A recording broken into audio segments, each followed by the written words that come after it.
नमस्कार, आप देख रहे हैं द न्यूज वर्ल्ड। मैं हूं आपके साथ आशीष पुरोहित। आइए सबसे पहले नजर डालते हैं इस वक्त की खास खबरों पर। लोकसभा चुनाव के लिए प्रत्याशी कर रहे हैं डोर टू डोर जनसंपर्क। निर्दलीय ने लिया अपना नाम वापस। लड़की के जबरन धर्म परिवर्तन की आशंका को लेकर हिंदूवादी संगठन पहुंचे उदय मंदिर थाने।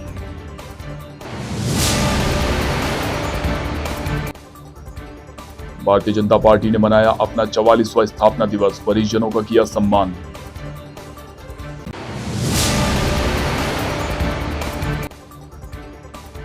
रामनवमी महोत्सव पर आयोजित कार्यक्रम के तहत सोमवार को धीरेन्द्र शास्त्री आएंगे जोधपुर। और अब खबरें विस्तार से।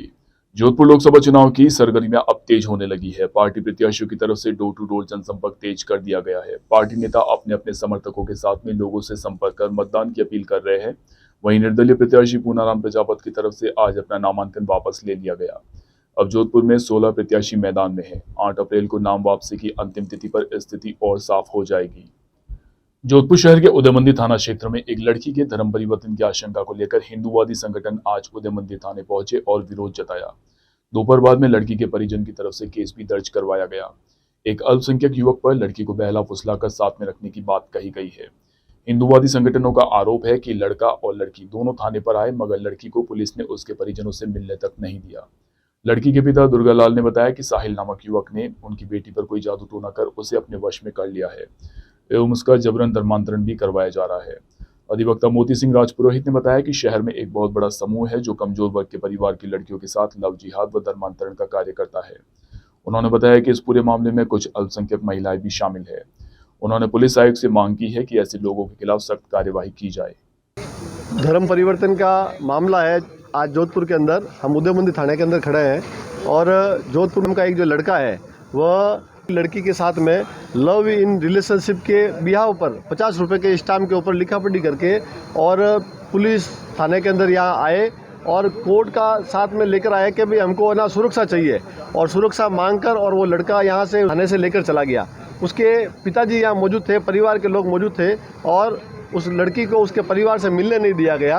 और कुछ समय पहले तो ये भी था कि भाई केस भी दर्ज नहीं हो रहा था, लेकिन यहाँ पर अधिक संख्या के अंदर हिंदू संगठन और वकील साहब की जो पूरी टीम है वो लगी और अब केस दर्ज हो रहा है पूरे जोधपुर के अंदर। इस विषय को उठाकर और गहनता से इसकी जांच करवाकर हमारी किसी भी बहन को धर्म परिवर्तन के अंदर जाने नहीं देंगे, फंसने नहीं देंगे और इस बहन को पुनः वापस लेकर आएंगे, ऐसा संकल्प हम सब लोगों ने लिया है। मेरी बहन को ज़बरदस्ती बेला फुसला के लेके गए हैं और उसको ज़बरदस्ती अब वो कलमा पढ़ने के लिए मजबूर किया जा रहा है और उससे कई चीज़ें हैं जो ज़बरदस्ती कराई जा रही है। मेरे पुत्र ने बताया कि मोहल्ले का एक मुस्लिम है जिसने मेरे बच्ची को ज़बरदस्ती दबाव में कोई नशे की है, कुछ ये जादू कामन वगैरह जो टोने टोटके की कंडीशन ताबीज़ वगैरह पहले भी शायद करवाए थे उसने।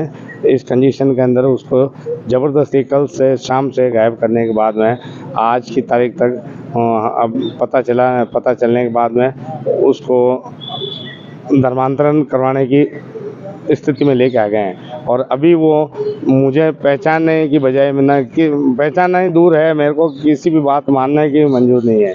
मेरी की लड़की के धर्मांतरण का विषय सामने आया है। संपूर्ण तहकीकात से ये ज्ञात हुआ है कि जोधपुर शहर में एक बहुत बड़ा समूह जो अनुसूचित जाति जनजाति और कमज़ोर वर्ग से परिवार से ताल्लुक़ रखने वाली लड़कियां हैं उनको बरगलाकर उसका धर्मांतरण करने की गतिविधियों में लिप्त है।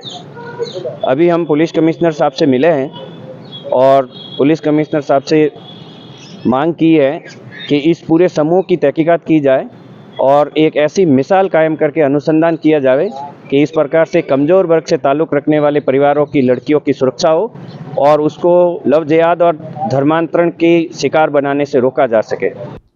जोधपुर के चांदना बागा देवी रोड पर रहने वाली एक महिला के साथ उसके परिचित व्यक्ति ने रूह का डर बताकर 45 लाख रुपए ऐंठ लिए। ऐसा बताया जा रहा है कि महिला के पति के पास में आरोपी का आना जाना लगा रहता था। पति के निधन के बाद भी वह महिला के संपर्क में रहा और पति की रूह की शांति के उपाय बताकर रुपए ऐंठता रहा। प्रतापनगर पुलिस ने अब धोखाधड़ी का प्रकरण दर्ज कर जांच आरंभ की है। भारतीय जनता पार्टी प्रदेश नेतृत्व के आह्वान पर चौपासी मंडल द्वारा देश व प्रदेश में आज 44वां स्थापना दिवस मनाया गया। भाजपा जोधपुर शहर जिला अध्यक्ष देवेंद्र चालेचा के निर्देशानुसार पर चौपासी मंडल अध्यक्ष हेमंत जानियानी के नेतृत्व में सूरसागर विधायक देवेंद्र जोशी ने भाजपा वरिष्ठ नेता इंद्र कुमार टेलियानी पूर्व पार्षद भंवरलाल सांखला के निवास पर जाकर उनको दुपट्टा पहनाकर राम मंदिर भेंट कर सम्मान किया। कार्यकर्ताओं द्वारा बूथ स्तर पर पार्टी की विचारधारा के प्रति संकल्पित होकर अपने घर पर पार्टी का झंडा लगाए गए। पार्टी स्थापना दिवस के अवसर पर कार्यालय की साज सज्जा की गई। स्थापना दिवस के विभिन्न कार्यक्रमों की श्रृंखला में बूथ स्तर पर लाभार्थियों से विशेष संपर्क कार्यक्रम का आयोजन किया गया। जोधपुर शहर के पालड़ी गांव स्थित मंडलनाथ महादेव मंदिर का 2 दिवसीय पाटोत्सव मेला शनिवार से शुरू हो गया। इस दौरान यहां आज दर्शन के लिए शिव भक्तों की भीड़ उमड़ पड़ी। मंदिर ट्रस्ट के सचिव प्रेम कुमार जोशी ने बताया कि पहले दिन आज सुबह 101 रुद्रपाठी महारुद्राभिषेक के साथ पंचवक्रीय पूजा की गई। साथ ही भजन मंडलियों के कलाकारों ने भजनों की प्रस्तुति दी। रविवार को महाप्रसादी आयोजित की जाएगी। मेले में रियायती दरों पर खान पान के स्टॉल के साथ बच्चों के मनोरंजन के लिए भी व्यवस्था की गई है। कोषाध्यक्ष गुरुदत्त पुरोहित ने बताया कि आम जन के लिए सिवांची गेट स्थित महेश स्कूल से बसों की सुविधा उपलब्ध करवाई गई है।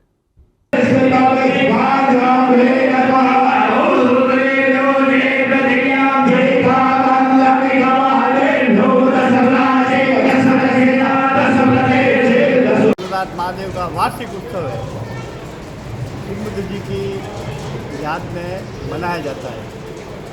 शिवमुद्र जी ने इस मंदिर की जो प्रतिष्ठा बनाई उसके हिसाब से ये मंदिर बना हुआ है। ये मंदिर 1400 साल पुराना है। यहाँ स्वयंभू लिंग स्थापित है। स्वयं रामचंद्र जी ने यहाँ आके पूजा की, उसका प्रमाण हमारे पास है। कल हमारे यहाँ प्रसादी होगी, कम से कम 10-12 हज़ार आदमी। आज अभिषेक, विधि पाठ और शाम को मेले का भव्य आयोजन शाम को होगा। इसमें स्टॉल है और बच्चों के लिए सब तरह के खाने पीने की व्यवस्था सब ट्रस्ट द्वारा की जाती है। आंध्र प्रदेश के पोदातुर जिले में ख्यातनाम केसी पुल्लैया फाउंडेशन के संस्थापक दिवस कार्यक्रम में साथ ही ट्रस्ट की मैनेजिंग ट्रस्टी व पुनर्वास मनोवैज्ञानिक डॉक्टर कृति भारती को सेवा रत्न अवार्ड से नवाजा गया। वहीं डॉक्टर कृति के साथ 2 पद्मश्री पुरस्कृत रक्षितों को भी सम्मानित किया गया। इस मौके पर अतिथियों ने डॉक्टर कृति भारती की बाल विवाह निरस्त व रोकथाम की साहसिक मुहिम और बाल व महिला संरक्षण के प्रेरक कार्यों की मुक्तकंठ सराहना की। राजस्थान से एकमात्र वर्ल्ड टॉप 10 चाइल्ड व ह्यूमन राइट्स एक्टिविस्ट व एडवोकेट डॉक्टर कृति भारती को अवार्ड नवाजा गया। केसी पुल्लैया फाउंडेशन की ओर से देश भर में 4 क्षेत्रों में नामचीन शख्सियतों को चुना गया, जिसमें केसी पुल्लैया मेमोरियल नेशनल सेवा रत्न अवार्ड 2024 डॉक्टर कृति भारती को प्रदान किया गया। मैं भारत की बेटी डॉक्टर कृति भारती 2000 किलोमीटर दूर से आप सभी से रूबरू होने आई हूँ। सबसे पहले केसी पुल्लैया फाउंडेशन का बहुत बहुत आभार कि उन्होंने मेरे इस काम को, मेरे बाल विवाह की रोकथाम और बाल विवाह निरस्तीकरण की मुहिम को इस नेशनल अवार्ड से सम्मानित किया है। मैं आपकी अवार्ड में अकेले नहीं ले रही हूँ। आज ये अवार्ड उन सब बच्चियों का मैं प्रतिनिधित्व कर रही हूँ जिन बच्चियों को मैंने बाल विवाह की मुक्ति दिलाई है, बाल विवाह की बेड़ियों को तोड़कर उन्हें आजादी दिलाकर एक नई जिंदगी दी है। सूर्यनगरी निवासी डॉक्टर रेखा मनीष धनकानी के द्वारा प्रधानमंत्री मोदी पर एक गाना लॉन्च किया गया। रेखा धनकानी ने बताया कि वह लेखिका है और समाज हित में कार्य करती है। वह अपने भाई रमेश भगत के साथ मिलकर सिंधी न्यूज यूट्यूब पर कार्य करती है। कई सारी शॉर्ट मूवीज बनाई गई है। उन्होंने बताया कि प्रधानमंत्री नरेंद्र मोदी के 10 साल के कार्यकाल को देखते हुए उन पर गाना लॉन्च करने की योजना बनाई गई। धनकानी ने बताया कि सॉन्ग में वह सभी चीजें पिरोई गई है जो मोदी जी के 10 साल के कार्यकाल में हुआ है।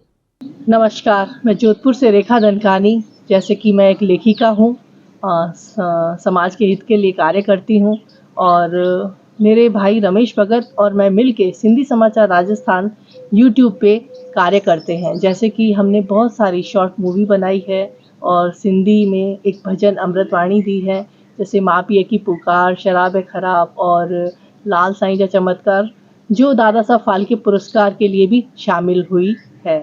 तो इस तरह हम बहुत सारे कार्य करते रहते हैं। तो इस बार हमने सोचा क्यों न हमारे यशस्वी श्री नरेंद्र मोदी, हमारे पीएम, हमारे प्रधानमंत्री जी, जो 10 साल उनका कार्यकाल रहा है, तो क्यों न उन्हें एक भेंट दी जाए।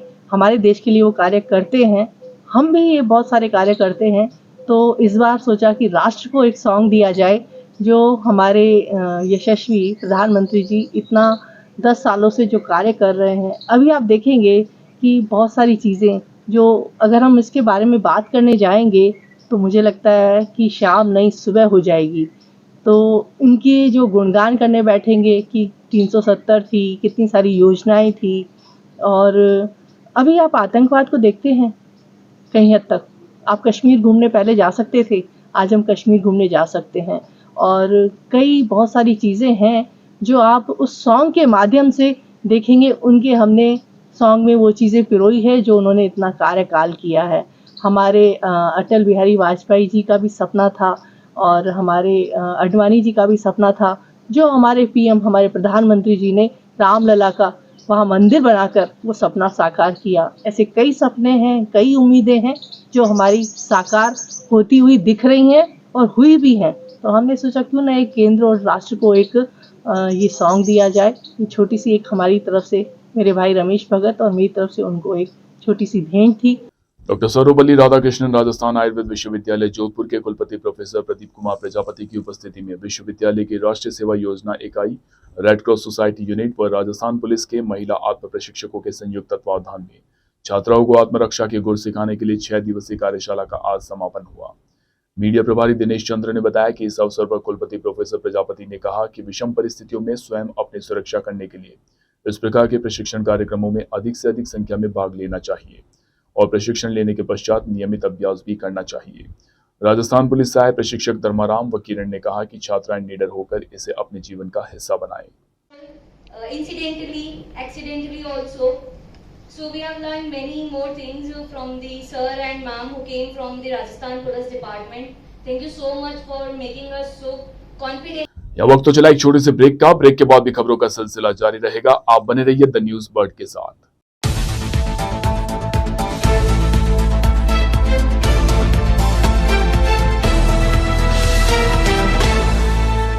ब्रेक के बाद एक बार फिर से आपका स्वागत है।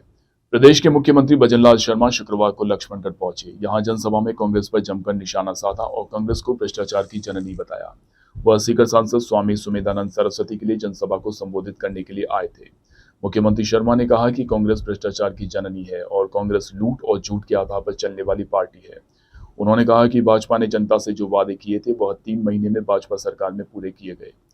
सीएम ने अपने संबोधन में कहा कि राजस्थान में इस बार भी पूरी 25 की 25 सीटें भाजपा की आने वाली है, किंतु इस बार मार्जिन बड़ा होगा। उन्होंने कहा कि पीएम मोदी जो कहते हैं वह करते हैं। पीएम मोदी की गारंटी की भी गारंटी है। इससे पूर्व सीएम भजनलाल शर्मा का भाजपा नेता व कार्यकर्ताओं द्वारा जोरदार अभिनंदन किया गया। इसके साथ ही सामाजिक संस्था लोक सेवा ज्ञान मंदिर ट्रस्ट द्वारा भी सीएम को रामचरितमानस व भगवत गीता की पुस्तक भेंट कर उनका स्वागत किया गया। इस मौके पर जिला अध्यक्ष कमल सेकवाल, सांसद सुमेधानंद सरस्वती, भाजपा नेता कार्यक्रम संयोजक नवरंग चौधरी सहित भाजपा नेता मंचासीन रहे। धौलपुर जिले के सरानी खेरा के गांव खेड़ा में 3 साल की मासूम की पानी में डूबने से मौत हो गई। जानकारी के अनुसार मलुका की 3 साल की बेटी खुशबू की पानी में डूबने से मौत हो गई। घटना के वक्त परिवार के लोग फसल कटाई के लिए खेत पर गए हुए थे। वह पानी के ड्रम में गिर गई और पानी में डूबने से उसकी मौत हो गई। उसे ढूंढने पर वह नजर नहीं आई। बाद में वह पानी के ड्रम में गिरी नजर आई। डॉक्टर के पास ले जाने पर उसने बच्ची को मृत बताया। जय में पानी में गिरे थे। अच्छा, कैसा लगी है? होगी मोला तो 2.5-3 की है। हाँ, 2.5 की होगी। नाम पता का इसका? खुशबू। कौन की है? मलुका की।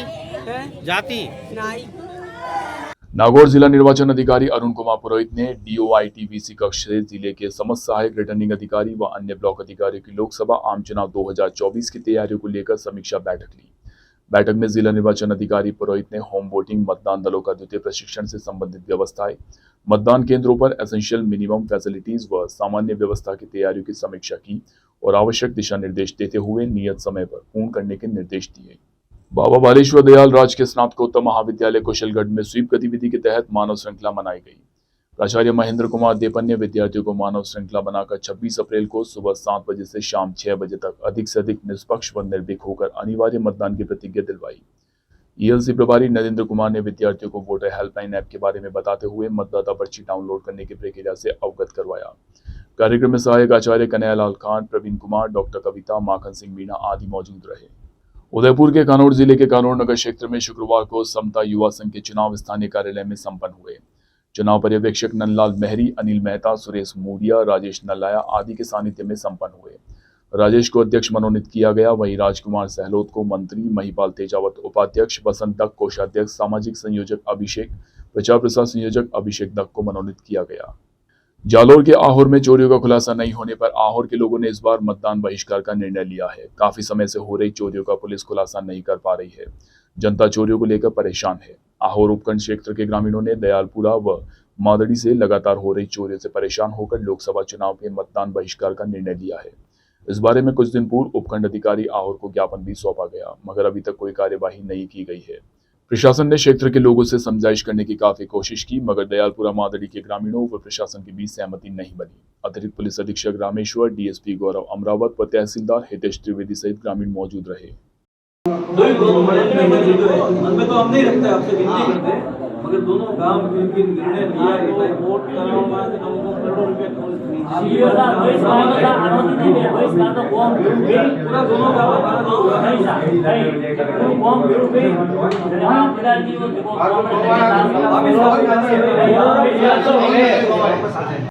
जोधपुर विश्व हिंदू परिषद की ओर से संचालित रामनवमी महोत्सव समिति द्वारा रामनवमी महोत्सव पर इस बार अयोध्या राम मंदिर प्राण प्रतिष्ठा के बाद पहली रामनवमी होने से शहर में रामोत्सव पखवाड़ा का आयोजन किया जाएगा, जिसमें विभिन्न धार्मिक कार्यक्रमों का आयोजन किया जाएगा। इस बार बागेश्वर धाम सरकार के पीठाधीश्वर व देश में हनुमान भक्ति से करोड़ों लोगों में आस्था का संचार करने वाले धीरेन्द्र कृष्ण शास्त्री पहली बार सूर्य नगरी आएंगे। पत्रकारों से वार्ता में समिति अध्यक्ष संदीप काबरा ने बताया कि सोमवार 8 अप्रैल को रामलीला मैदान रावण का चबूतरा में बागेश्वर पीठाधीश्वर शास्त्री के मुखारविंद से आध्यात्मिक सत्र के दौरान सनातन संस्कृति, हिंदुत्व व राष्ट्र धर्म रक्षा, नारी सुरक्षा सहित बहन बेटियों की लव जिहादी से सतर्कता के साथ अन्य विषयों पर प्रवचन होंगे। बड़ी संख्या में लोग साथ में हनुमान चालीसा पाठ करते हुए हनुमान शक्ति जागरण, आध्यात्मिक चेतना का संचार करेंगे। विहिप प्रांत अध्यक्ष डॉक्टर राम गोयल ने बताया कि रामोत्सव में शोभा यात्रा विराट होने के साथ सुव्यवस्थित व आकर्षक होगी। उसके लिए लगातार तैयारियां की जा रही है। 20 अप्रैल को गांधी मैदान में सीमतल पीठाधीश्वर शमाराम महाराज के सानिध्य में 10,000 से अधिक महिलाओं का संगीतमय सामूहिक सुंदरकांड पाठ का आयोजन होगा। रामलला के धाम में विराजे हैं, इसलिए पूरे देश भर में विश्व हिंदू परिषद और अन्य सामाजिक संगठन उन सभी के द्वारा मिलकर इस देश में रामनवमी को एक भव्य रामोत्सव के रूप में मनाने का जो निर्णय किया है, उसी के तहत जोधपुर में भी रामनवमी की पहले जो शोभा यात्रा हमेशा अपनी होती है, वो देश की सबसे बड़ी शोभा यात्राओं में से एक शुमार होती है। जो पहली 3-4 बड़ी शोभा यात्राएं होती है वो 17 तारीख को प्रस्तावित है और उसकी तैयारी पूर्व की बात ही, हर वर्ष की बात ही सभी लोगों को, सभी समुदायों को, हिंदू समाज के सभी घटकों के साथ मिलकर ये हम कार्य करेंगे। धीरेन्द्र कृष्ण शास्त्री के जोधपुर आगमन और उस कार्यक्रम के निमित्त को लेकर, साथ ही रामोत्सव के तहत रामनवमी महोत्सव, रामनवमी शोभा यात्रा शहर में हमेशा निकलती है, उसका भी एक विषय है।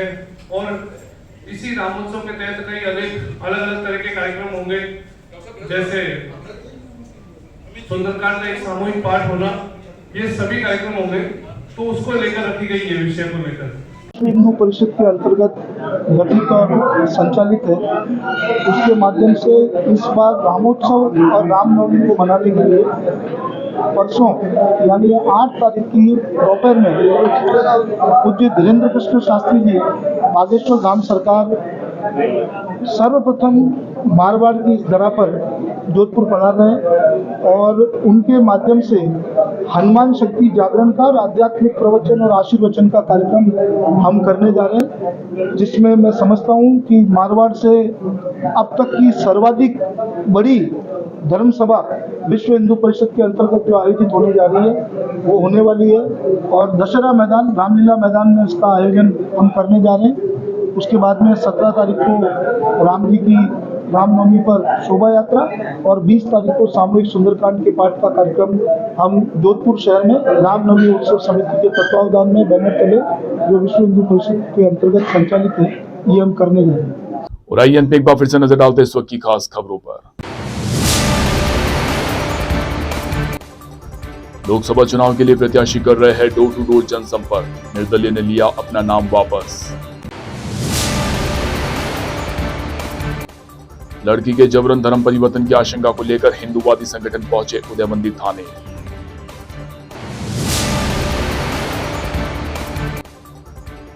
भारतीय जनता पार्टी ने मनाया अपना 44वां स्थापना दिवस, परिजनों का किया सम्मान।